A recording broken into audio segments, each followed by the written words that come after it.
Nasinovich. Envisioned by the people, voiced by the people, powered by the people, it's everyday people with extraordinary values that make up New Right Network. Welcome to the healthcare voice of New Right Network. This is Stealth on Health, and I'm Mario Nasinovich. Joining me for episode number 11 is one of our most talented and ambitious colleagues I've ever had the chance to work with, and I hope she will inspire you to really think deeply about the most talented individuals in our midst every day. That certainly brings substantial value to our lives and to our overall healthcare ecosystem. She is a biomedical scientist and a medical writer that received her undergraduate technology degree in biotechnology at what is now the Sam Higginbotham University of Agriculture, Technology, and Sciences, formerly the Allahabad Agricultural Institute in Allahabad, Uttar Pradesh, India. She continued her studies at Case Western Reserve University in Cleveland, Ohio, and obtained her Master of Science in Biology, specifically in the area of molecular biology. Not an easy subject, people. She has her PhD in immunology and infectious diseases from Rutgers, the State University of New Jersey, where she conducted some very important research in Mycobacterium tuberculosis, which we will talk about in the show today. We recently had the opportunity to collaborate in our recent roles, working in medical communications, and she and I shared some just incredible moments and some great projects together. And I'd like to welcome you to the 11th episode of Stealth and Health, Dr. Sheetal Verma. Very, very humbled and honored to be here, Mario. Thank you for having me. It's a beautiful day out there, and let's talk about how science rules the world. That is absolutely true. And what I failed to mention as well, this is a first for me. So I have absolutely never, in any of my capacities before, interviewed a former co-worker. So you are the first person I've ever interviewed. Well, whether I was editor-in-chief of Journal of Communication in Healthcare and some of the other communication roles that I've been in, you are the first. So hopefully we can set this benchmark extremely high, as I know we will.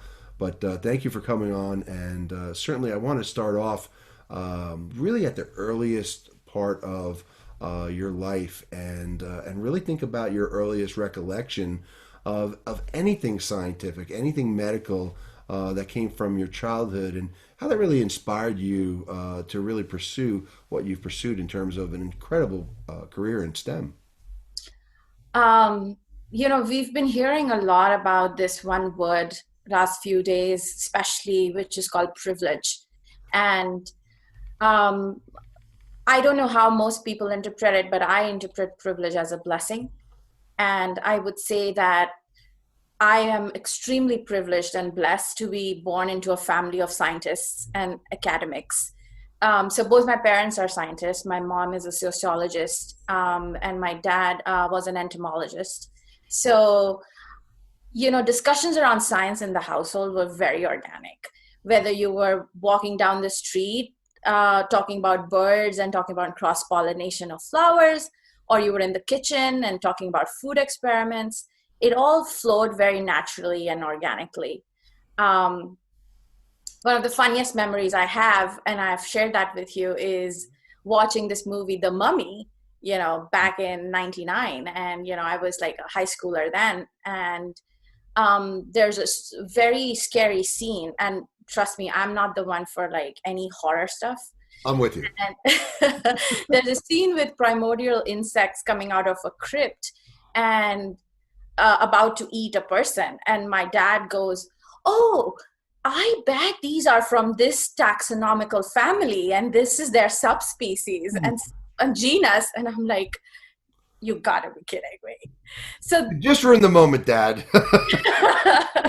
Thank you very much. Thanks, but no thanks. Yeah. But that was a level of like science for us. We in everyday life, science always surrounded me, and I think becoming a scientist was almost a no-brainer.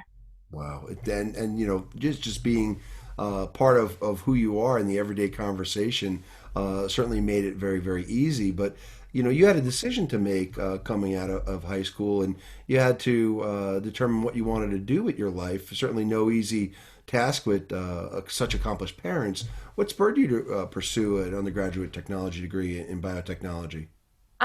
So at the time when I finished high school, biotech was just picking up. It was in As a its infancy. Yeah. Yeah, very much so. And, there was all of these buzz surrounding new startup biotechs, and Indian markets were now getting opened to foreign investments and such. So it was quite an exciting time for a young person like myself. And I always knew that I loved life sciences and life science, reading about biology and biological systems. So I decided to go to Allahabad and pursue my undergrad degree in biotech. It's one of the premier institutes for agricultural sciences, and they had just started this program of a 4-year degree in biotechnology.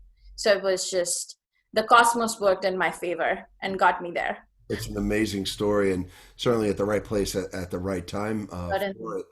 And with so much innovation happening around us at that time, no shortage of examples of what you could ultimately potentially do with that career. So, in terms of next steps, certainly a lot to choose from. But why did you become a biomedical scientist, and what drew you to this field when really there were so many different things that could be done? Correct, correct. So, of course, there was a partiality in the household for agricultural sciences, I could only imagine what that pressure was like. But I think what that does to you is like, especially at that age when you're like in your late teens, you want to do everything that you're not want to do everything that your parents want you to do. Actually, the complete opposite of absolutely everything. Let me Yeah, take a full 180 yeah. because that's exactly what I want to do. So being at Allahabad and being, constantly around agricultural scientists, I knew that I was not that interested in plant sciences and botany per se. But what really excited me was this short-term course that I did at one of the premier institutes in India called the National Institute of Immunology in New Delhi. And they did a little trainer slash refresher course for young scientists and young students going into the field of STEM. And you could run experiments, and you could see DNA, and you could run some gels and visualize it under the X-ray. So that really was like the pivoting point. It really got me very intrigued. Throughout my degree program, I did multiple internships at leading biotech institutes in the country, and that sort of strengthened my resolve to pursue my career in biomedical sciences, because I feel like it's such a good amalgam of medicine and science, Hmm. and it gives you the best of both worlds. No, I think that there's some important pearls there that for any of our younger listeners that I really want to stress here. And this is key, and correct me if I'm wrong, Sheetal, but you also were able to determine what you wanted to do by being clear as to what you didn't want to do. Absolutely. And, process of elimination is very important. And a lot of times as mentors or teachers, even parents, we don't emphasize that enough. So um, a lot of times, young children and young adults know very clearly that, whether they want to pursue arts or sciences or tech or Well, they law or think they do. Yeah, right. But there's a lot of strength in knowing what you don't want to do. And absolutely. that can, in more ways than one, steer you in the right direction. And, And one of the other bottom lines I feel is also asking why do you want to do a certain thing versus why not. right. So that also helps in the decision making process. No, and I love that, and I think you're spot on. It is the process of elimination.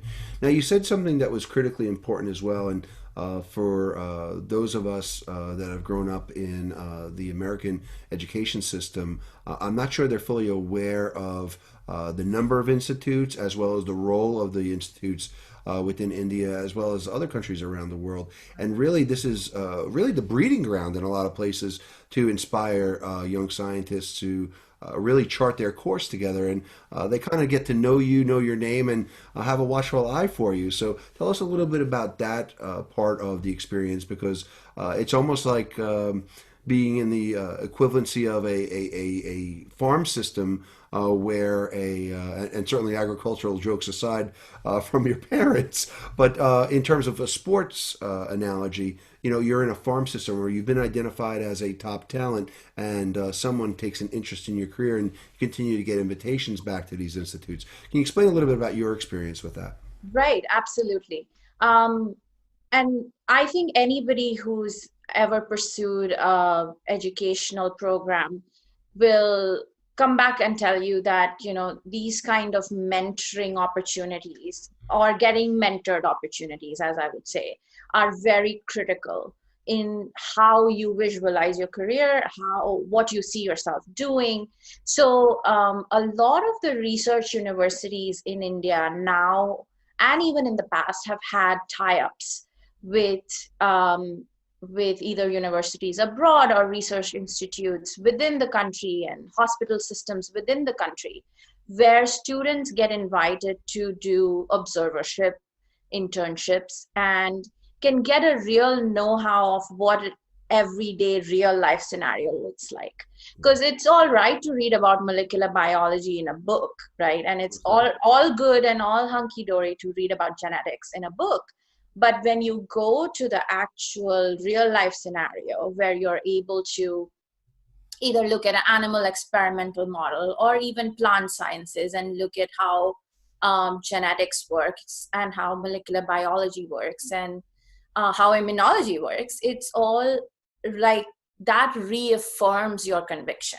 And I think that's what is key. And you get to see it, and Yeah, seeing is believing, right? most definitely. Yeah. So I want to take you back to 2007.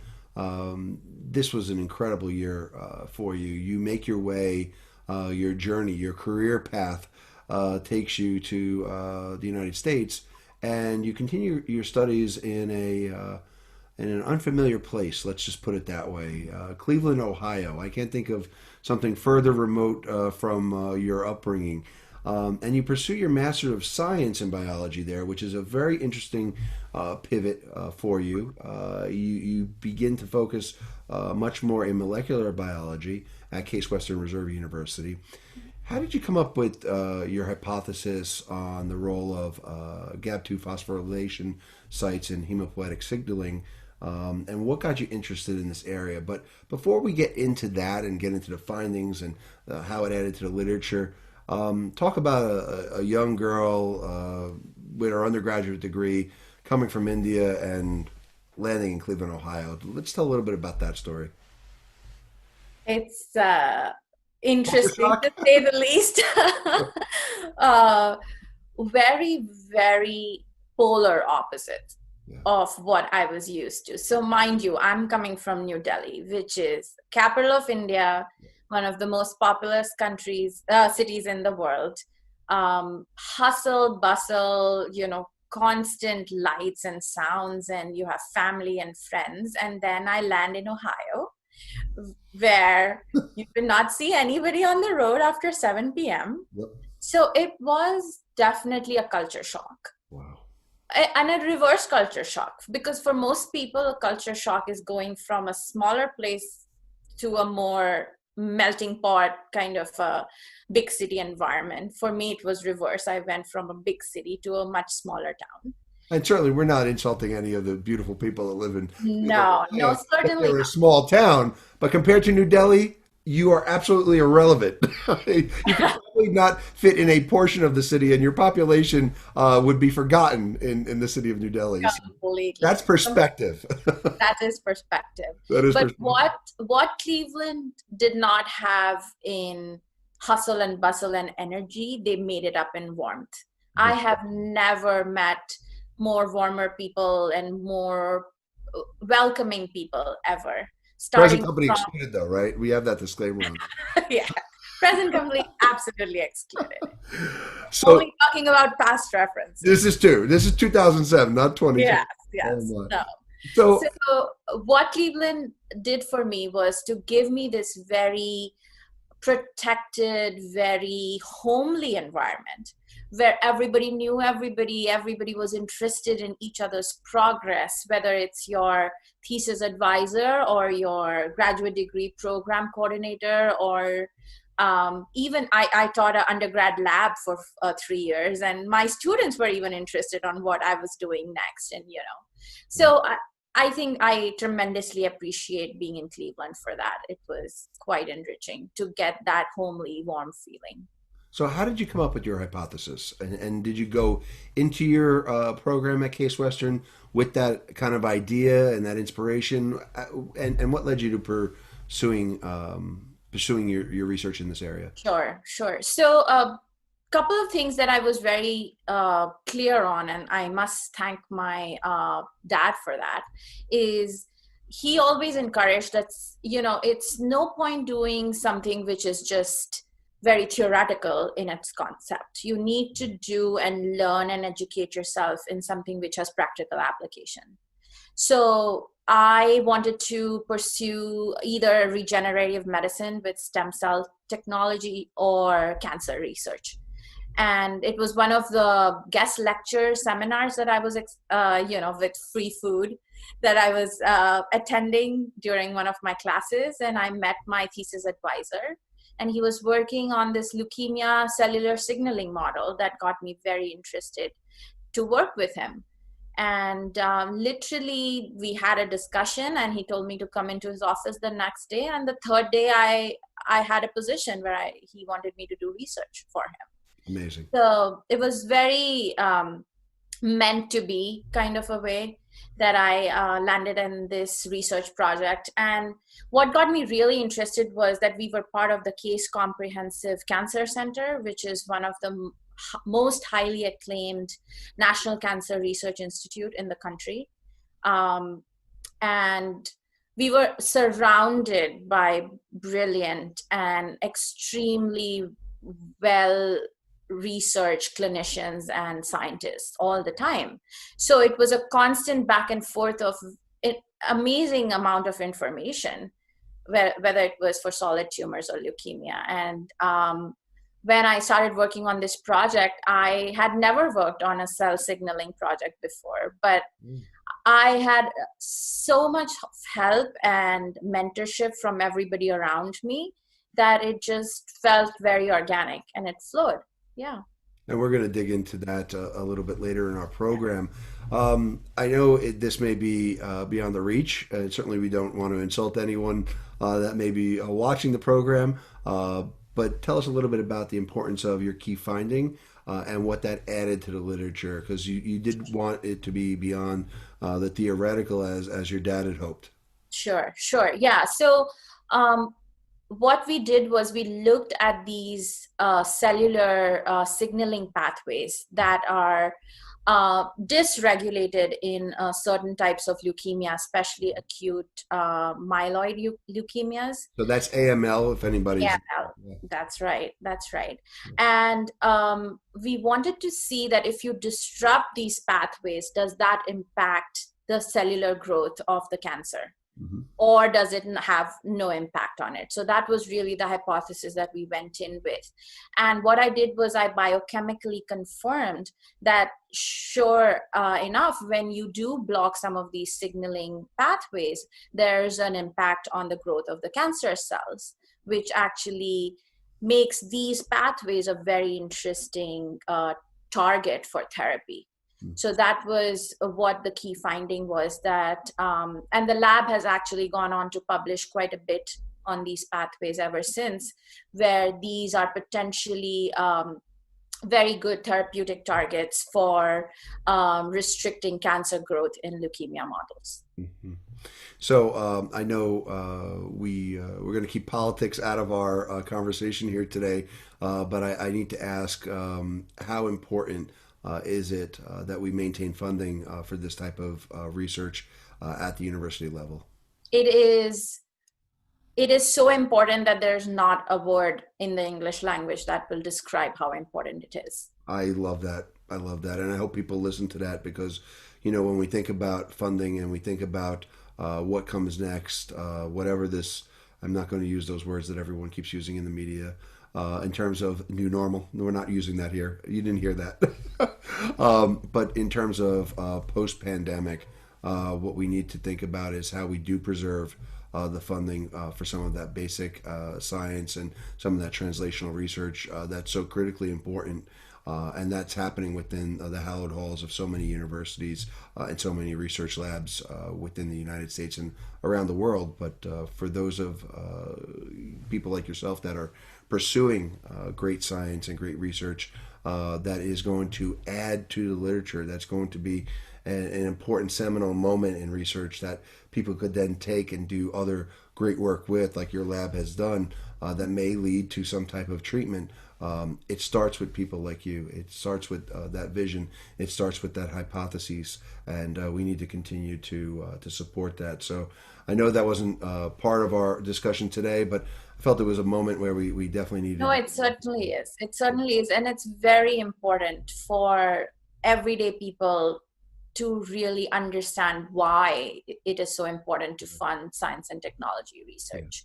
And I think people are getting a little bit more exposed to that Yeah, in our pandemic. They're seeing that you could have 100 potential treatment options and how many various vaccines and how many antibody tests and diagnostic tests. These are things that people are talking about over their dining room table over dinner now, where just a few short months ago they've never heard of these type of things. Their doctor sent them for a test. What was the test? Well, what was the specificity and the susceptibility? And they never heard about these terms, and we're hearing about it on the nightly news. So I think we've certainly raised the level of awareness. But all of this has a starting point, and it is started with people like yourself that are at the age and the have the curiosity, have the background, that are going to continue making these discoveries, and that funding has to come from someplace. So it's critically important that we continue to make that investment. Speaking of investment, certainly you took the opportunity and the understanding and the wealth of knowledge that you gathered at Case Western and stayed here in the U.S. to continue to pursue continued learning. And you moved to New Jersey. Again, the culture shock after culture shock. It just is just amazing to me. But you pursued your PhD in immunology and infectious diseases at Rutgers. And let's talk about it because I know we've spent days talking about this together. right. Your research into mycobacterium tuberculosis, or we'll call it NTB going forward, the transmission dynamics, the protection against infection. Why is this important now more than ever? Yeah, yeah. So I think this was in my first year of PhD while I was at Rutgers, and the program was structured as an interdisciplinary program. So you could, in your first year, you could rotate with multiple labs and really choose which part of the biomedical field appealed to you the most. And I remember this as yesterday. I'm sitting in the lecture hall, and this professor comes in who is a professor emeritus. He's doing this immunology class, Immunology 101. And the first thing he says, if you have Kobe's immunology textbook from 2010 or 2009, please throw it because it's no longer relevant.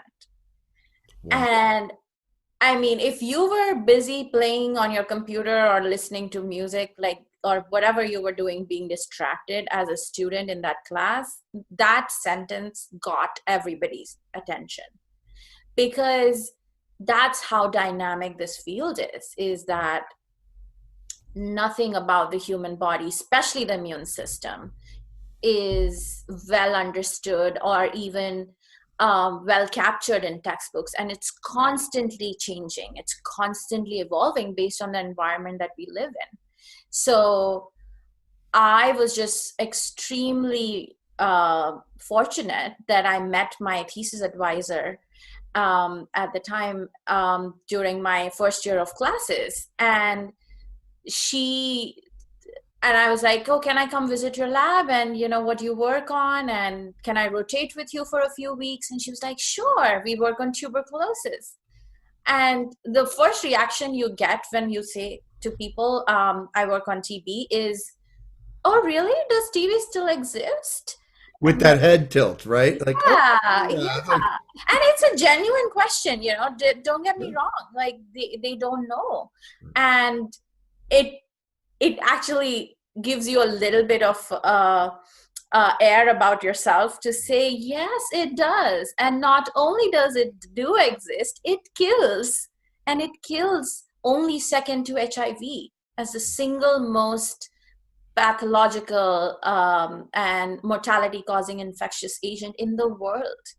So, so this is not an obsolete disease by any means. Right. Um, and why transmission dynamics is, you know, it's this is the perfect time to talk about transmission dynamics. I could not emphasize it any Right? better. Yes. Yeah, you can write papers and you can write book chapters on transcription dynamics, but this is the perfect real life example that we have in front of us. So let me take pause there for anybody that is watching right now. I want you to think about everything you've heard about how COVID-19 is transmitted. Okay, how touching things, and we're going to cover this in our next episode with regards to nutrition and go inside the supermarket and talk about the home, and we will certainly talk a lot about all of the ways that things can be transmitted. But think about what you're doing now in terms of wearing masks and standing 6 feet away from each other and perhaps not going to be able to go to your places of worship. While the science of what we are going to touch upon here may be something that you may say, well, you know, this is way beyond me. You're living it right now. So I invite you all to pay a little bit closer attention to what we're about to talk about and Dr. Verma is about to share because she was working on transmission dynamics, people, before it was cool. So, Sheetal, please share with our listeners everything that there is to know why this is so critical. And we couldn't, if we did this a couple of months ago and had this interview, people would have been lost on it. But today, this is so critically important, and you can draw some real unbelievable parallels for people. Right, right. So it's important to start from the very top. So let's go 30,000 feet in the air and then start going down, right? So macro view of how infectious diseases work is that yes, you have a pathogen and you have a disease causing organism, whether it's a bacteria or a virus or a fungus, um, and they move from host to host causing disease. That's infectious disease um, 101. Now, what makes infectious diseases complex, it's not just the fact that yes, there is a disease causing organism causing either tuberculosis or causing COVID-19 or causing influenza. There's also comorbidities. So you could be sick and having cardiovascular disease or diabetes or Parkinson's, and you could be poor and having living in a lower socioeconomic background, The right? social determinants of health. Yeah. Absolutely. Or you could be living in a country where parasites are endemic or where HIV is endemic. Or you could be living in very close quarters with your family, which majority of the world does. And due to economic restrictions or whatever other circumstances, you might not have access to clean water and nutritious food. And now you have a real storm brewing at your hands because all of these factors contribute to your immunity in how your body will fight the infection. And it's such a delicate balance of everything going in sync that the moment you take one thing off, the whole system collapses. And let's not also forget that all of us jet setters and world travelers are to thank for not only damaging the ozone layer, but also taking all of these germs and pathogens from one part of the world to the other. We are the carriers. We are the carriers, both figuratively and literally. Yeah. Yeah. So highly contagious diseases such as COVID, influenza, and TB, and even SARS and MERS and Ebola are all based on the center of this storm. And what governs the storm, or what is the eye of the storm, is how transmission works. So whether it's through cough, whether it's through bodily fluids, whether it's through excretory material, whatever it may be that is causing this pathogen to move from one host to the other, it's extremely important to understand what drives transmission, because till the time you get to that, you will not be able to contain the infection. Absolutely. So that's the transmission part. And Yeah. that couldn't, if people couldn't wrap their heads around that part and the work that you did in that area, and we'll get into some of those details momentarily, Yeah. you didn't stop there.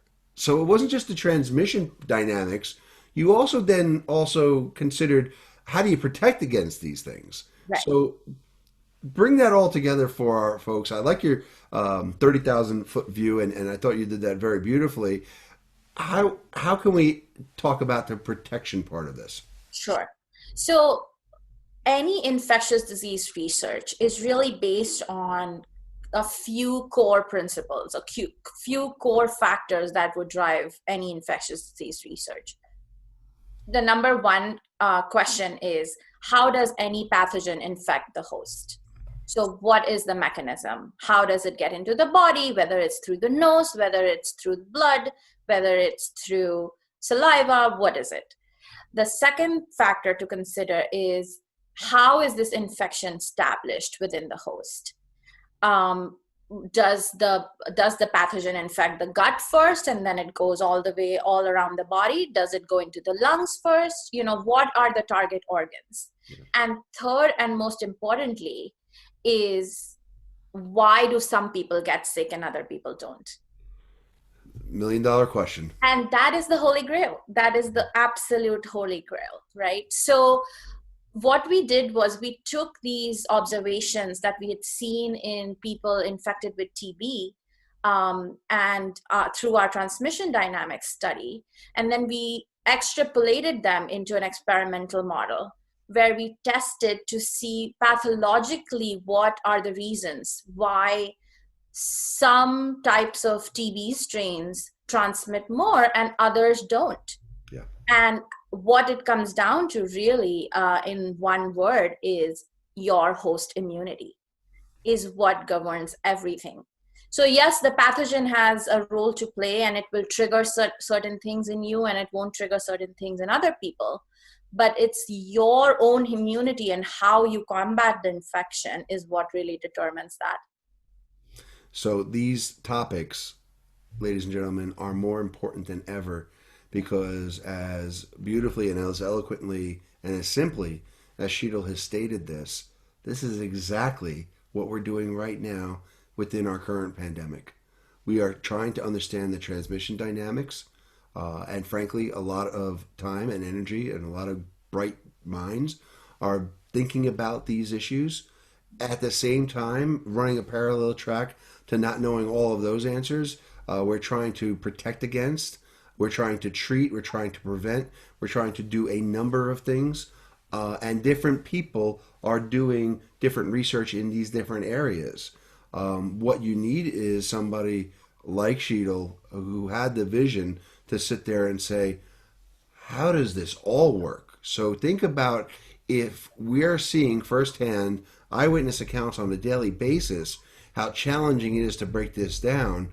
Sheetal and her colleagues and her mentor were able to map this in MTB. And in terms of the real world application, I think it may be obvious to some, Sheetal, but please lay it out for us. How important is this, and what's the real world application for your work from MTB right here, right now?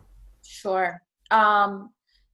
One of the most important things to understand is that both COVID and tuberculosis are transmitted via aerosolized droplets. Yep. So they are both airborne, which essentially means that if you cough and sneeze and if you are infected, that's how you will spread the infection to other people.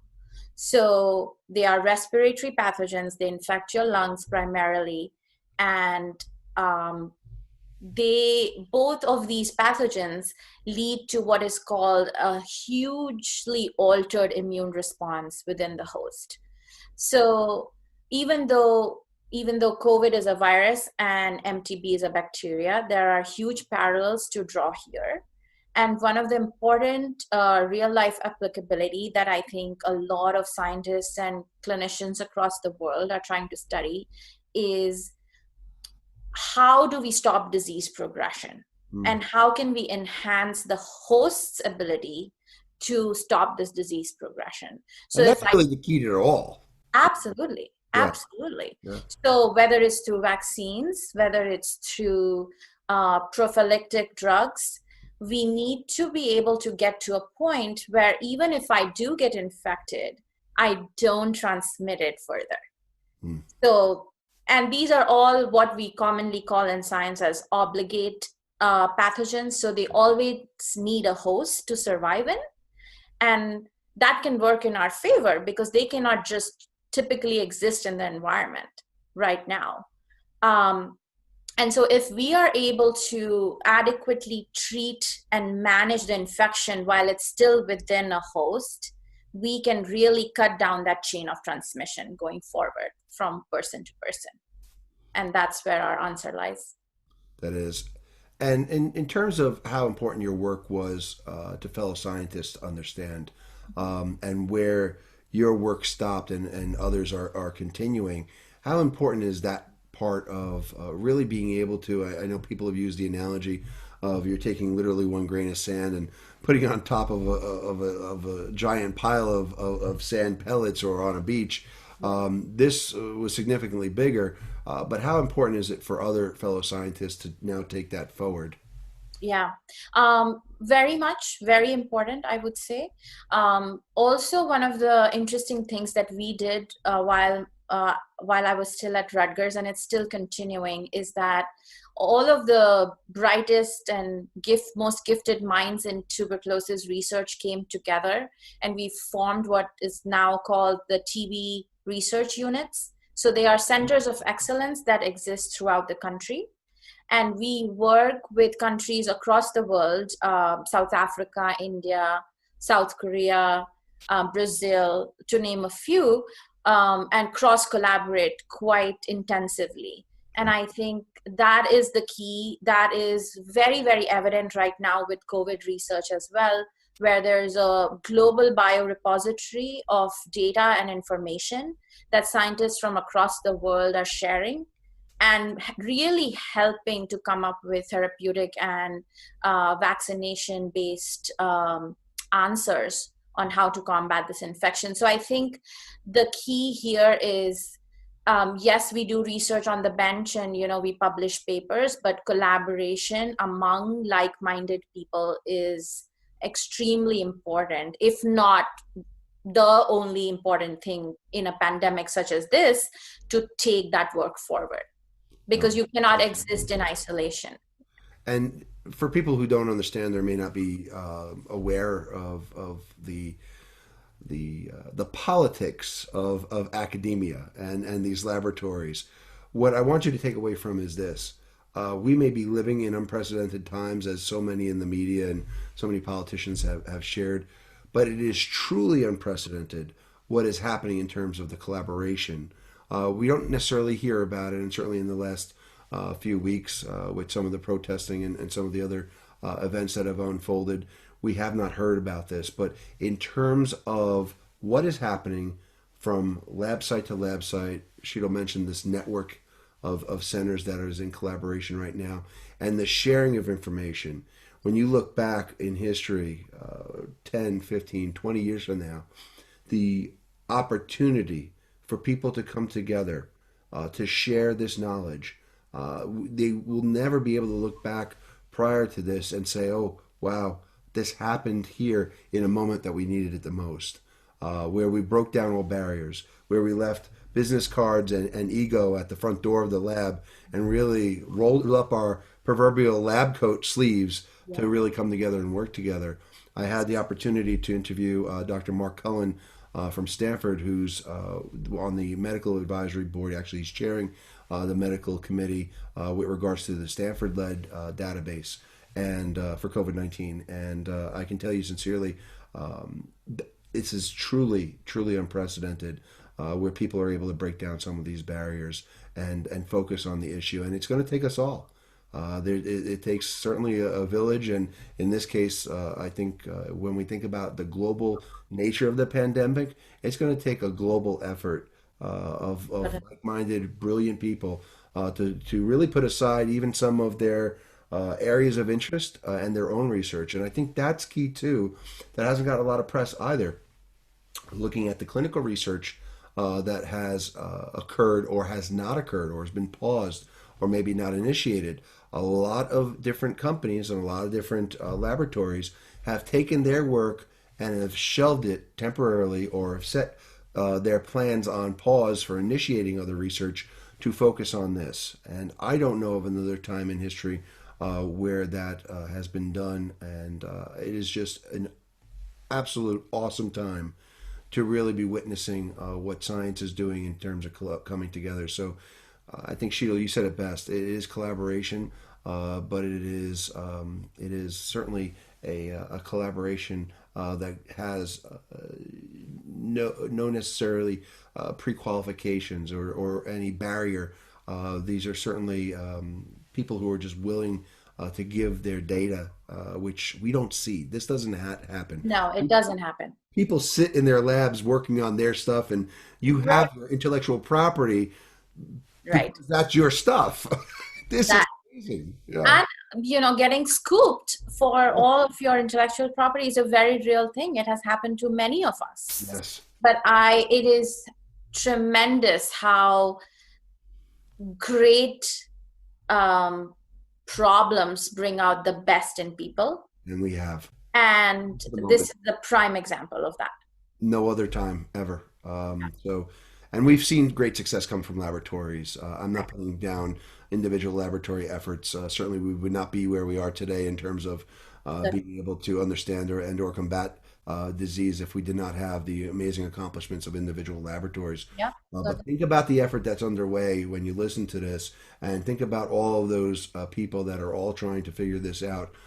We will overcome this, and we will overcome it together, which is an incredible, beautiful thing for humanity to do. And then we'll see what's lurking around the corner, yeah. because this is not something to rest on our laurels. Those of us who have studied certainly SARS and MERS and Ebola understand what this is all about. And for those of us that are old enough to even remember the first time we heard HIV, Yeah.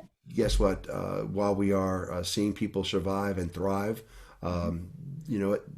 They're going to outsmart us. There's always something lurking that's Right. bigger, meaner, and nastier, and we'll be there, and humanity will come together. That is the beautiful part of what's happening here. Absolutely. And while we're all kind of focused, let's call it extremely focused, Sheetal, on the current pandemic, let's back this up because I don't think people understand to your most beautiful way of sharing this before.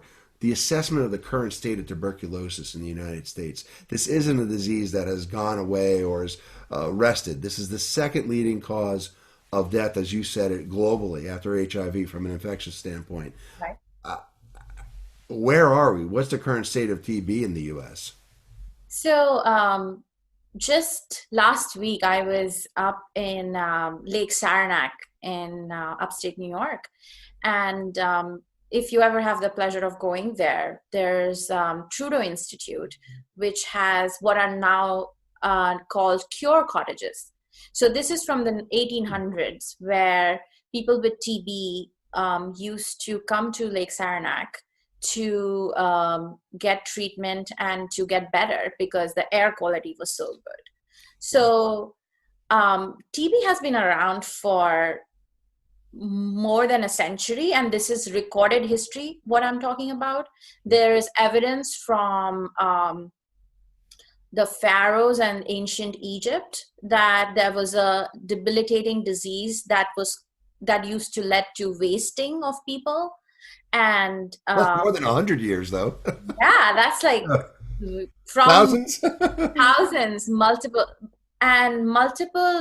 recorded evidence that suggests that TB has existed for as long as we knew of infection and contagions. So the go-to line for any tuberculosis researcher is TB anywhere is TB everywhere.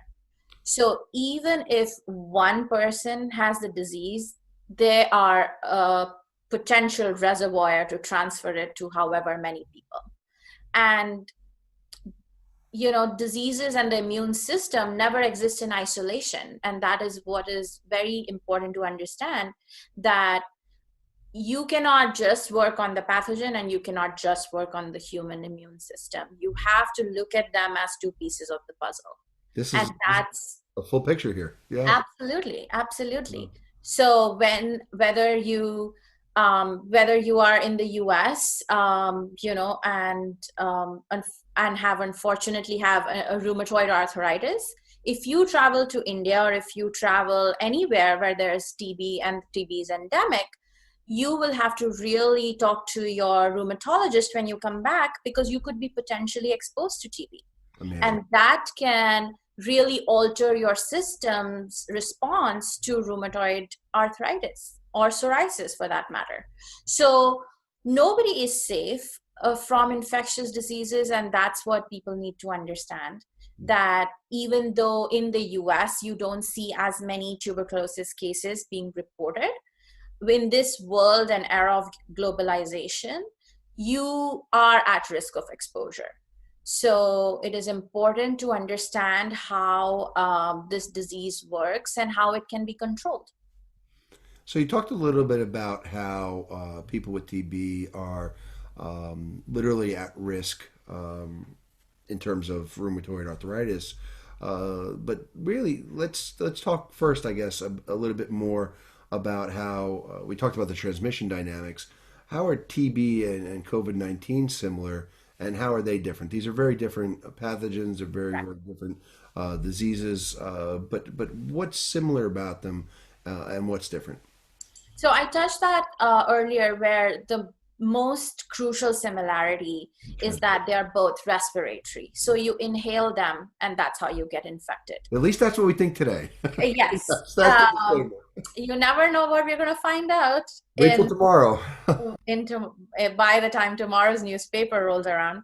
Um, so that is the most striking similarity between these two infectious diseases. Also, what is important to know is that how these respiratory pathogens alter your immune system, and how they kind of micromanage your immune system very smartly.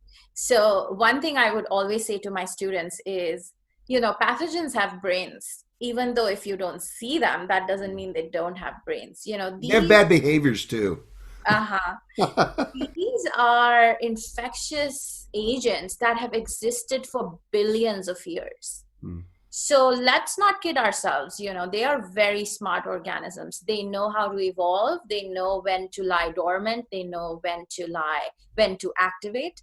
And I think that's another striking similarity between COVID and TB, is that both pathogens, even though they are bacterial and virus in nature, they are able to very quickly adapt to their environment. And they are changing. Let's not kid ourselves. They are changing. And we've heard about some of the mutations with COVID-19. Yes, and we need to think two steps ahead of the disease if we really want to combat the rate of infection and the rate of mortality and morbidity associated with these. No, we do.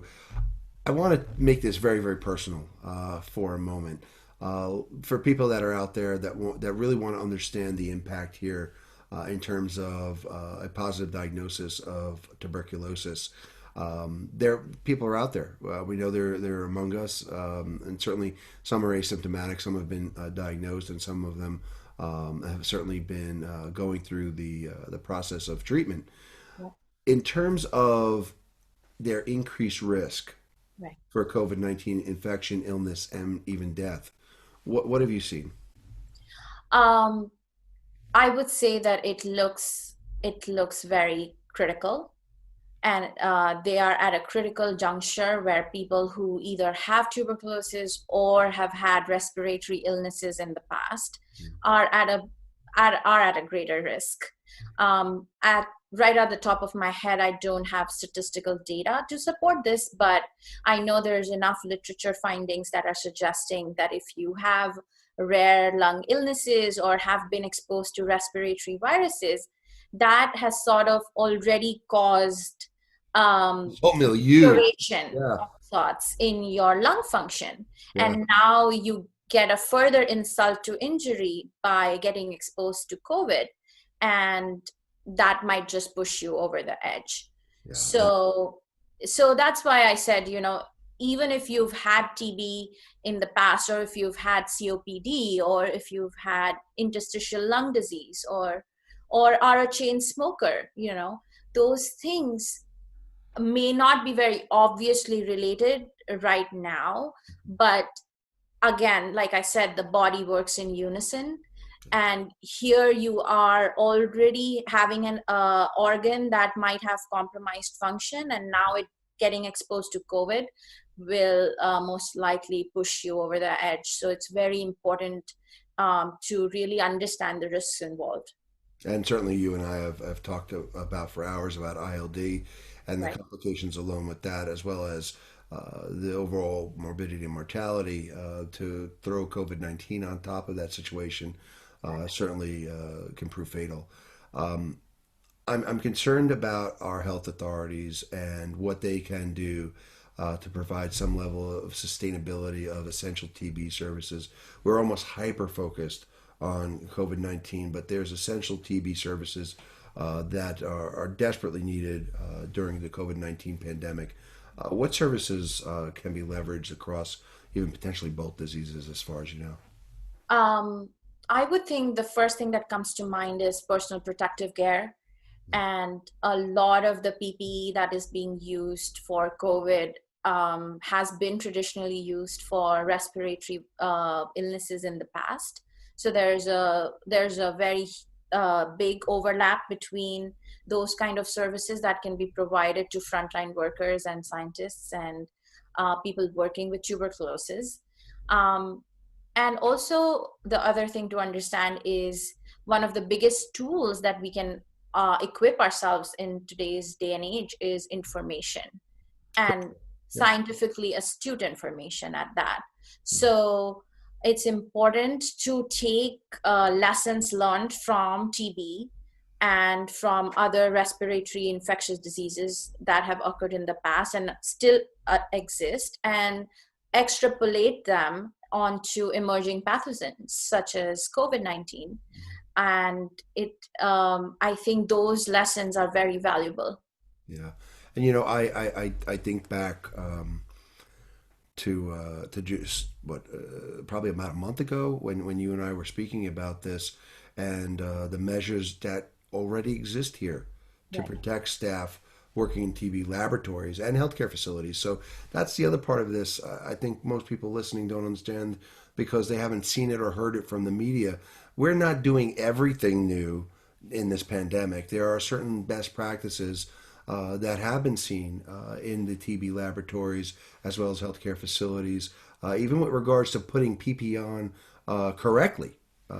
And I Correct. think we talked about that, and you were certainly quite passionate about how important essential gear is, having access to that gear, and knowing how to physically put that on. I mean, we joked about some of the screening sites that we saw and what people were doing. Even in some of the protests that we've seen people even wearing just their masks below their nose. Absolutely. Talk about these measures that are being used for COVID infection. What are some of the best lessons you've learned from working in a TB laboratory, and what does the average person need to know about the best practices that have been long established? Sure. Um, I think I will preface this part of the discussion by saying that there's a lot of information out there, but one, information needs to come from reliable sources. Agree And 100%. and secondly, and importantly, um, there are many well-trained individuals that exist in our society, but I think there needs to be a grassroots level movement to use those resources to lead to more widespread education. Yeah, agree. Because just handing a pair of gloves and a mask to a common person, sure, is a very good thing, but it's like you know, you are bringing a knife to a gunfight. Yeah. You even though you have the weapon, you don't know how to use it, and that actually can be more hazardous to you than not having one in the first place. So, as TB researchers and as infectious disease scientists, we have gone through rigorous training that has lasted for months in how to wear PPE and how to decontaminate ourselves when we are done with our experiments and testing. And I feel like those resources can be really tapped in by the government and by um, our city council people and other people in a position of power. And certainly the media to convey that message. Correct. And then use that to actually educate lay people and common everyday folks in how to wear a glove, how to remove a glove, how to wear a mask, what to do, what not to do. So there's plenty of resource out there. I think now we are at a stage in this pandemic where we really need to tap into those people, such as myself and my colleagues. And there are many people who would be more than willing to come forward and help. And that's how we make this a global community-centered effort. And that is what's needed now more than ever. And that takes us all the way back to the first part of our conversation, where it was so critically important that you not not study something and not pursue something theoretical and make it very, very practical. These are some of the practical things that need to be done and that we need to do right here, right now, to help people. And I certainly encourage anyone who's listening that if you have a voice, if you have the resources and the connections to help advance this, certainly we have many people like Sheetal who are willing to help that out, that have the experience. If we want to talk about what PPE is and how we use it to the best of our ability, take it from somebody who's worked in a TB lab. Trust me, they are going to get that right. They don't want to catch TB. So I think these are wise lessons learned and will help us all move forward. I want to shift gears to talk about some of your more recent work, and certainly some of the work that I was able to witness firsthand. Tell us about your work in medical communications, and as you do, first define medical communications for those people who don't know what that is. They may think it's a prescription they receive from the doctor. Hopefully, it's an electronic prescription. Not many people are writing anymore, Right, so we hopefully. minimize errors that way. But let's talk about medical communications. If you could define that, and then tell us more about some of the more recent projects, which I think we've already gotten a little bit of an insight to, because I think you've left a nice little breadcrumb along the way with certain things. But wrap that all up for us. Yeah, okay, sure. So um, it's interesting. I've used quite a few analogies when I think about medical communications, but I think one of my favorite ones still remains, and it's very scientific, of course, is the stem of a brain cell.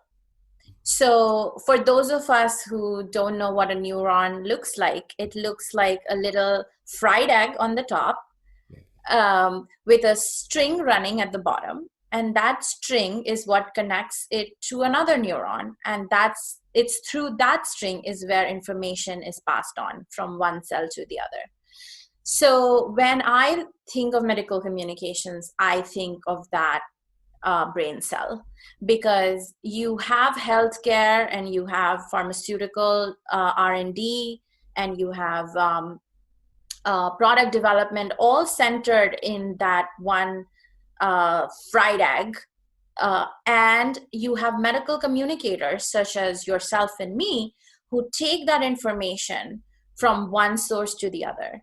So we are, what I would like to say, a bridge Right. between medicine and science. And that's why we are very critical, because otherwise science and medicine don't talk to each other. It is through people like us who work with scientists and clinicians, and who translate that science into more digestible bits, is how these two worlds coexist. And that is a beautiful definition of that I think everybody can relate to.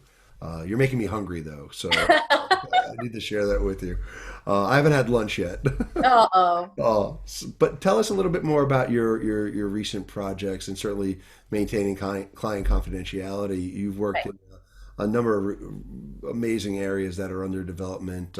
Share a little bit about this, and for anybody that may be interested in a career in medical communications, there's no better opportunity than to take a listen and hear what that's like.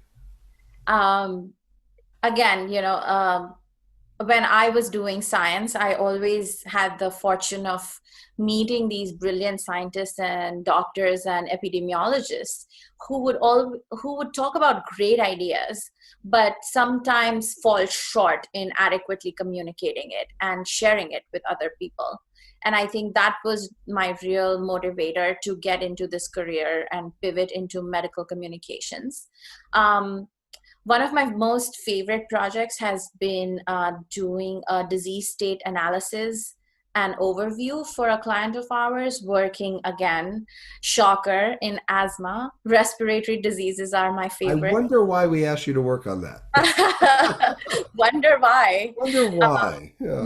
Yeah. So, um, as most of our listeners today would probably know, that asthma is a very complex disease and impacts millions of people, both pediatrics and adults. And adults. Yeah. Yeah. And so it's very important to look at this disease from multifaceted lens of, it's, yes, it's a lung disease, but it's also an immune disease, and it's also a disease of the upper airways and the lower airways. So you have pulmonologists, you have allergists, you have ENTs, who are all part of your care team. And I think for one of my projects, what we did was that we got all of these specialists together and captured their viewpoint on how best to treat this disease, what are the modalities involved in treatment, and how we can use real world data in actual decision making for people who are prescribing medications, and also for patients to better understand how to manage their disease, which is critical. And it was really enriching and very enlightening to hear from all of these different thought leaders and a real Star Wars in their field, and how they look at the same problem so differently. Yeah. And that's, I think, the beauty of it as a medical communicator, to adequately bring all of those viewpoints onto the same platform and make a cohesive story out of it. And then our job just really begins because we then need to Correct. communicate that simply and often, and certainly to different stakeholders in the healthcare ecosystem, such as our viewers. We may have a nurse, we may have a medical student, we may have a caregiver, a mom, a dad, a sister, brother, aunt or uncle, grandparents. Certainly, a lot of different people wearing a lot of different roles in the lives of their loved ones or their patients, and we are the conduit for that communication, and that's what Celton Health is built on.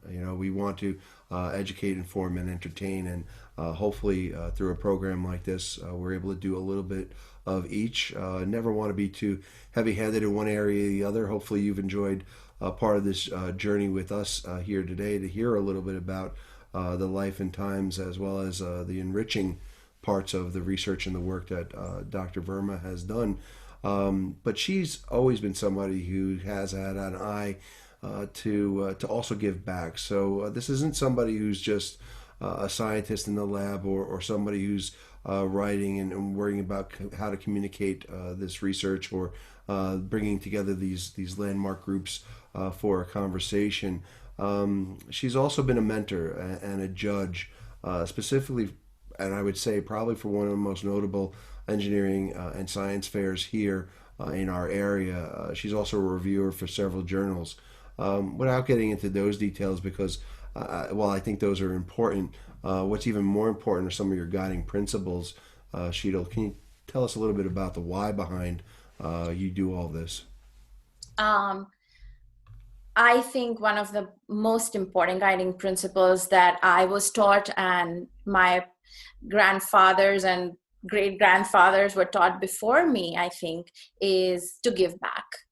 we cannot enjoy the fruits and the accomplishments and the luxuries of our life without acknowledging that there was a whole village of people and whole plethora of mentors and teachers and brothers and sisters and family who really uplifted us and strengthened us to get to where we are. And I think giving back to the community is the absolute must for me. So hence the teaching, hence the mentoring, hence the judging. That's probably the least I can do Yeah. to really honor all my mentors and my teachers that have guided me throughout my career and my life. And I would like to say that, there's no better feeling than giving back. And people There's don't no better. understand, if you give of yourself, the it comes back to you tenfold. And I always was instructed, actually, not always, uh, but to give back and to consider where you're going to be giving your time, and then to give it all your heart. And I remember one of my teachers in grammar school. She said you can give with your mind and your heart, but always be careful about what you're giving with your mouth, because it may be misunderstood or misinterpreted. But if all Right. of those are in alignment, it is truly what giving is, and it is a gift, Correct. and should be well received. But then I was educated by one of our former colleagues. We were talking about altruism, and certainly as a group, we had done a lot of charitable work, and we were graced with a tremendous humanitarian award Mhm. for our office and for our firm at our former company. And she presented me with some words of wisdom and said, I don't know why they call it altruism, because there isn't anything that could ever be purely altruistic, because even if your intentions are completely objective, you're always going to wind up getting more out of it than you put into it. Yeah. And for those of you that may be holding back and not thinking about somebody else in need, whether it be a friend, a neighbor, certainly at this time, thinking about if you are able and can go even to your local store, think about that person that may be in isolation, that can't, or who may be shuttering in place. Think about even just reaching out to them, say, hey, do you need milk? Do you need eggs? It's those little things that bring the humanity back into what we're doing. Absolutely. And I think it sends the right message that somebody else will then take and pay forward. And we've got to restore that more than anything else in this community at this day and age, Yeah. not just in our local, but we do these things right locally. We do these things right interpersonally, and it does have a ripple effect. People admire that, they imitate it, and there's no greater mentor or imitator that I think most people can hope for than someone like yourself, Sheetal, who's done so much for so many. And I want to talk about that, and I think this is the moment that's right for it. There's a message out there. There's a message to really inspire students, inspire young professionals, whether they be here or around the world, looking to come to the United States like you did, if they're looking to pursue a similar path that you did. Certainly, it's not an easy one to imitate at all. What's your message to them? Never give up. Never give up. The possibilities are endless. The opportunities are mind boggling, but you have to persevere. You have to keep trying till you succeed. This is an unprecedented era we live in. Women in science and STEM fields are doing so well. We have broken stereotypes. Amen. We have shattered the ceiling. The sky is the limit. So I think the message that I would like to give is be patient, always persevere, and never undervalue yourself. You are worth so much more than the world might make you think. And don't think about the haters, don't think about the naysayers. It is your time, and it is your time to shine. And don't think about those people posing on Instagram or TikTok or doing. Listen, you are valuable, and I can't thank you more than the value that you have also provided in terms of friendship and inspiration for my own daughter who got to intern with us a while back, and that you certainly had an independent friendship. It's not like I put the two of you guys together. It just Right. happened organically. And for someone like you to be a role model and a mentor to others, and a friend for someone who is finishing up school, that is looking at graduate school and what the future holds. I can't think of a better role model, and certainly for anybody out there that's looking, what can I do?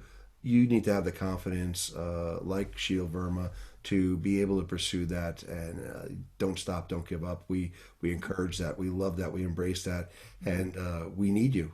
You may be the person that saves us in what may be coming next, and we want to inspire you to pursue that.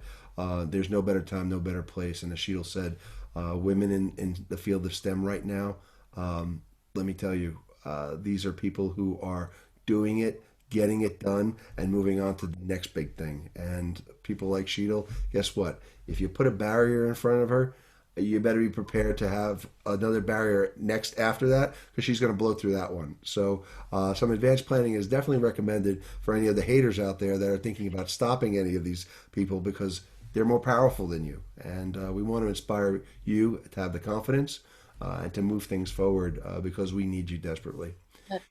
I think when I start thinking about your personal and professional goals, I think of an incredible checklist.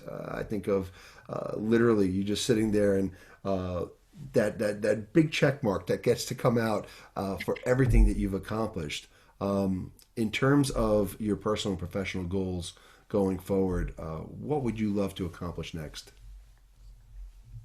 I think I have to be honest to my own words and say that the sky is the limit, right? So Beautiful. professionally, I would say more of the same and in a more scientifically adapt capacity where I can bring in my know-how and my education into really rendering scientific strategy forward for the different clients and the different brands that I work with. Always keeping in mind that it is the betterment of the end user, the betterment of the patient is what our focus should be. We are doing all of this so that the lives of the patients are healthier and better. And I think that should be at the core of all that we do as communicators and as scientists. Um, Personally, I think, again, more of the same, where give back to the community, pay it forward, um, keep providing love and warm hugs to anybody and everybody who needs it. At a And distance, though, 6 feet distance, right? That's yeah, well, virtual air hugs is what hugs. we're going for. Yeah, yeah. And always try to Or be, if you're in PPE, that's okay, right? that's true. That's true. Yeah. Um, and always try to be a positive influence as much as possible. Bring out the positivity, always try to look for the good in people. And that is something you do every single day. I can attest to that from I a try. practice standpoint. You have a mantra that I absolutely love, and in light of everything going on in the midst of our world today, and who knows where we are tomorrow, can you share this with our audience? Certainly. It's definitely something that I found very inspirational. It's from Daniel Mohanin, who is a ex-US senator and a very From New prominent, York. From New York, yeah. yeah, and a prominent figure in the Nixon administration. And what he said was that each of us are entitled to our opinions, but we are not entitled to our own facts. And that really drives me because every decision that we take, whether it's professionally, personally, for ourselves, for our families, for the community, has to be rooted in facts. We cannot change the facts that surround us.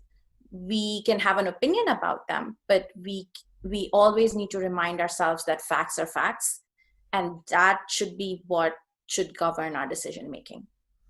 I could not agree more.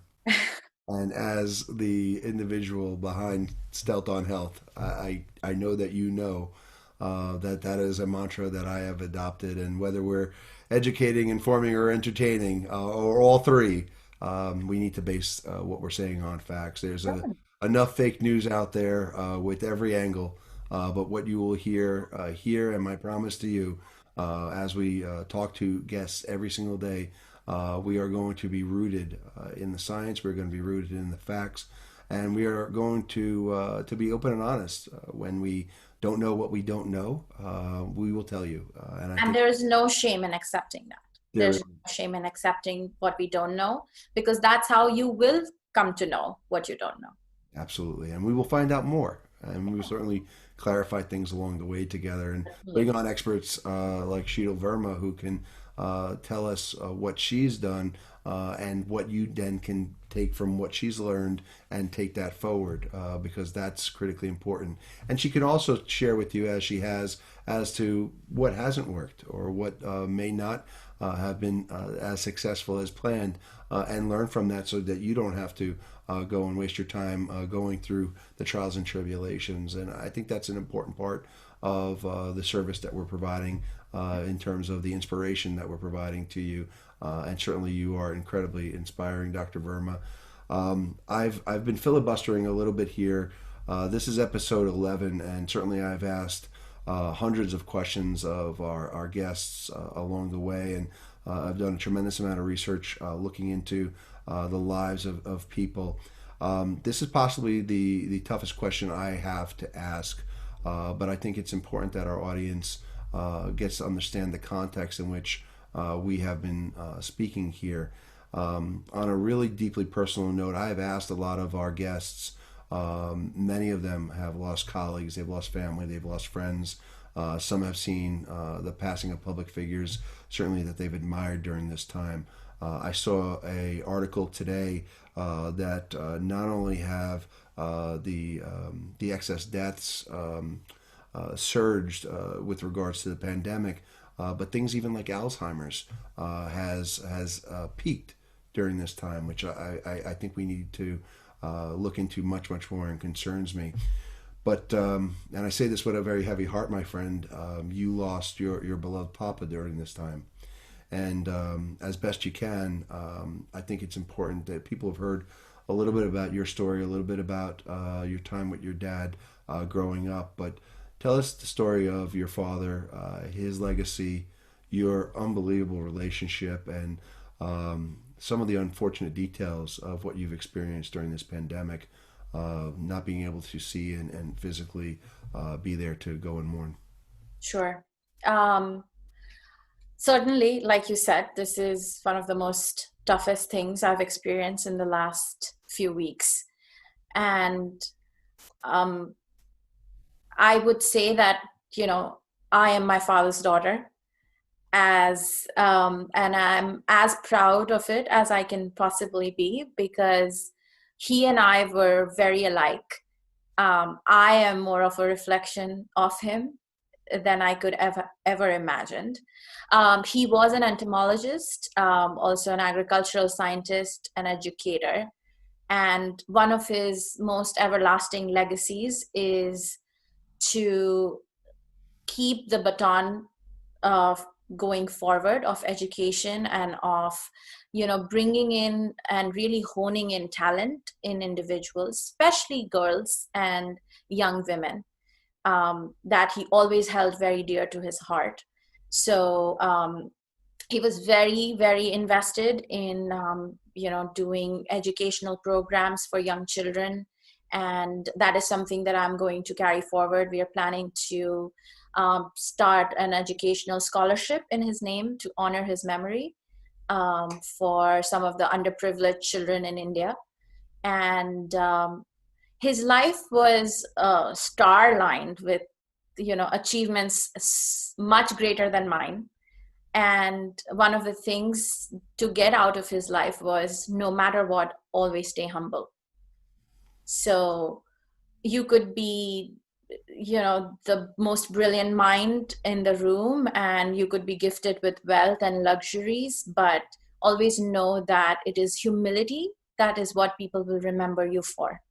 So I think that's his biggest legacy, and I hope that, you know, I can really give it its due, and pay forward and really stay humble in spite of all accomplishments. I'm speechless. I thank you for sharing those thoughts. They're so warm and heartfelt. Um, Sheetal, let me open it up to you for the final word. Um, Something you asked earlier was because of the pandemic, the difficulty that myself and the family went through.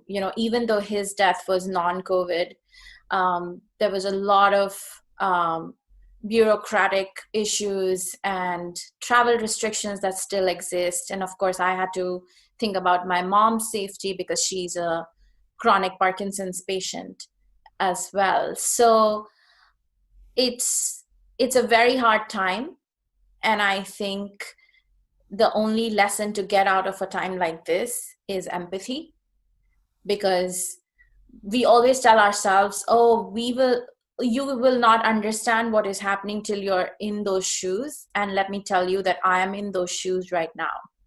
And this kind of a tragedy really gives you the perspective that how fortunate and blessed we are, and we need to be extremely empathetic to the people around us and really embrace the differences that exist um, around us all the time, whether it's in education, whether it's in the color of your skin, whether it's in your gender and your sexual preferences, whether it is through luxury and your socioeconomic status, whatever the differences may be. As a species and as a race, we need to embrace those, because let me tell you, the planet is upset with us. And all of these things, the cyclones, the pandemic, the earthquakes that we are seeing, is because there is a loss of equilibrium that has happened.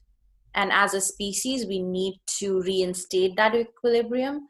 And the first step towards doing that is empathy. We need to empathize with the planet, with nature. We need to understand how to coexist with this planet, because we are not mightier than nature. And that's the lesson to be learned here.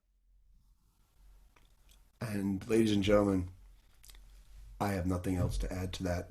I want to thank my friend, Dr. Sheetal Verma, for Thank you, thank you, thank you. sharing just every ounce of who she is, how she became who she is, and empathize certainly with you as you're going through perhaps one of the most difficult parts of your life journey right now. We've got to talk, we've got to communicate together in these days that you've had to endure, and certainly I'm grateful for having played just a very small part in trying to understand what you're going through. And the healing has started, my friend, certainly even in conveying that story and the legacy of who your dad has been, and what you're doing next with the foundational work and providing that work. Please be sure to let me know as that gets underway, because certainly we would love to support you. We would love to talk much more about that as we go forward here as a group, as a family. And let's remember those amazing words that you've just shared. We've got to have empathy for each other. We've got to coexist together, and we need to start that right now. Yeah. Ladies and gentlemen, for the New Right Network, I'm Mario Nasinovich. To access this episode and all of our on-demand programming, all of the 11 episodes that we have done so far to date from Stealth on Health, please visit newrightnetwork.com. The right voice right now. Thank you for tuning in. Stay informed, stay healthy, and please be empathetic to each other.